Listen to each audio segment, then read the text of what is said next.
11-ci əsrin 60-cı illərinin əvvəlinə aiddir. Məziyyətlərin Şirvanşah titulunu qəbul etməsi bu 861-ci ildə baş veribdir. Aid deyil.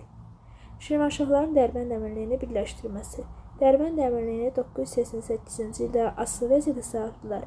1075-ci ildə isə 1-ci Fərbilüzün dövründə tamamilə özlərinə birləşdirmişdilər. Aid deyil. Şəddadilərin alanlara qarşı mübarizə aparması. Bəli, şəddadilər alanlara qarşı mübarizə aparıbdılar. Hətta bu məqsədlə alanların gürcülərin hücumlarına qarşısını almaq məqsədi ilə Əbləsvar Şavur Gəncə ətrafında 1062-ci ildə hasar və xəndəklər, 1063-cü ildə isə Gəncənin qala qapılarını hazırlatdırmışdı. Cavab C-bəndi. Digərlərinə də baxaq. Slavyanların yürüşlərinin başlanması bu 9-cu yüzillikdən başlayıb. Oğuz tayfalarının Azərbaycanda məskunlaşmağa başlaması.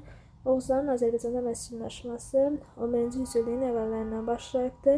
Hətta Rəvadilər dövründə 11-ci yüzilliyin 20-ci illərində gəlibdilər Azərbaycan torpaqlarına, Şəddadilərin dövründə 11-ci yüzilliyin 30-cu illərində gəlmişdilər. Yəni bu 60-cı illərdən əvvəl baş vermiş bir proses idi. Ona görə bu da aid deyil.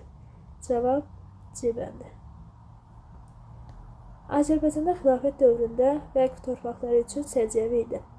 Abbasilərin dövründən tətbiq edilirdi. Xeyr, Abbasilərdən də əvvəl olmuş bir torpaq idi bu. Aid deyil.